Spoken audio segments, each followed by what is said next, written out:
Okay. All right. Again, for the second time, I am sorry that. Uh, let's stay here. That, you know, I'm not good enough. I apologize for that, for not being a good quality YouTuber as a lot of other people. I don't have a laptop. I am doing this in a one shot, so I can't do multiple takes. I'm sorry. So let me try to do this sober, without chugging any bare feet, and let's see if I could be at least as tenth as interesting and entertaining as I was in the previous film. Okay, so this is, you know, Once Upon a Time in Hollywood versus Where's Maloue, or What Happened to Maloue. Now,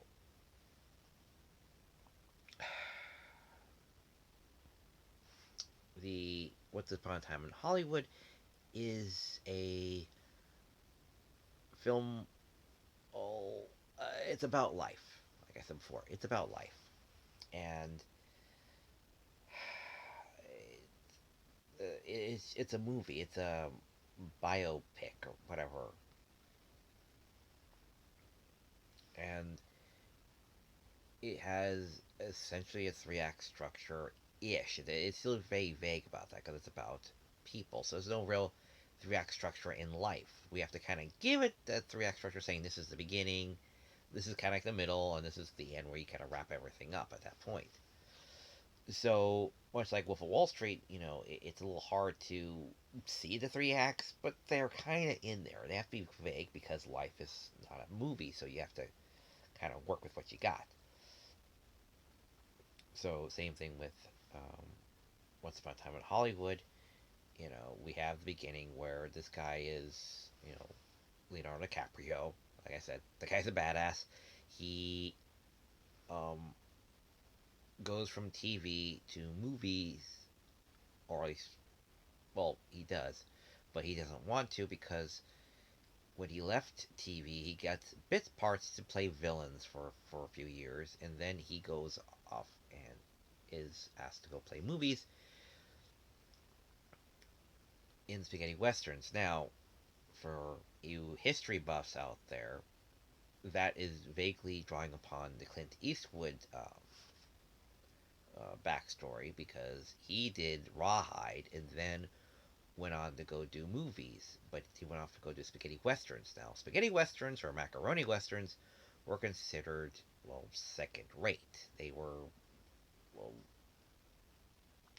low budgeted, not actors were no names, they weren't as well good. So if you weren't Hollywood, it's not good quality, basically. So that was until Good, Bad, and the Ugly came out, and then everyone loved it. So it was quality over quantity. Now,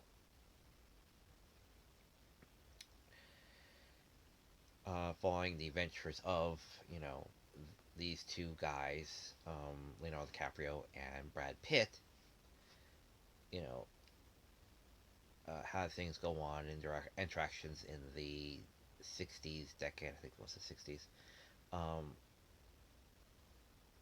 and all that going on, which is really good because it works with subversion of expectations. It does it really well. I like it because you still kind of get what you want. It still gets entertaining enough.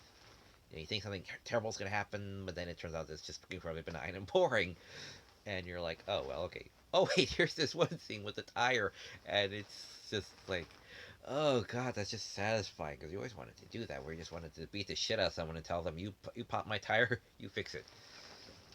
So, and on the other side, you have Where's Maloue, where basically it's a documentary where they're trying to fit the three act structure into real life, which is kind of the opposite of the other film. But the damn thing is that they're trying too hard to do that. They're trying too hard to follow clues and find clues and anything. They're trying to be the leads in their own movie in real life, but the thing is, you don't get the plot armor or the one clue that will, when you're completely and utterly out of leads, that will lead you into the final act. They don't really get that. They get something. I lost interest, like halfway through because it just got so monotonous and boring and just sad watching these characters just meander about, pretending like they're in a film when they're really just a camera crew and company, bumming around LA, trying to sound more important than they really are. Yeah. Uh, but yeah, like I said, uh, applying the three act structure to real life is very difficult. Quentin Tarantino and Wolf of Wall Street did that very well. Biopics can do that fairly well because they're not documentaries about people trying to be more important than they really are. You know, so whereas Merlot ends in self defeat because they think they got a lead, if I remember correctly. They found a lead that will lead them to the place, and they're trying to be prepared for it. Then it turns out they're wrong, and then it just ends with, like egg on their face, basically. Once Upon a Time ends with a slight subversion again of expectations because they think, well, everything has happened more or less fictitiously, but everything else that's not fictitious has happened kind of more or less verbatim. Even right down to subplots where at a party someone tells a brief backstory about some people at the party. That's just what people do at parties. It doesn't add anything, it doesn't subtract anything. It's just there. It's not like a fucking casino scene at Star Wars, where it's like, what was the point of this? Oh, to mope something. I don't know. Anyway, so, oh, sorry, sorry. I'm not as young as I used to be. Apologies for that. Um,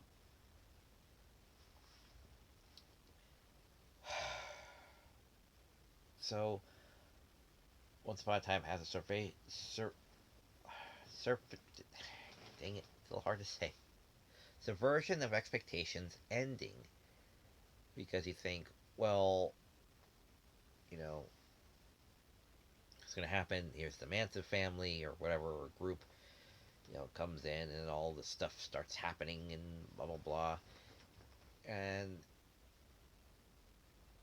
it's a really great film. And again, you don't really feel the three acts really. It's very subtle, in the flow, which is good. Like it can work that way. And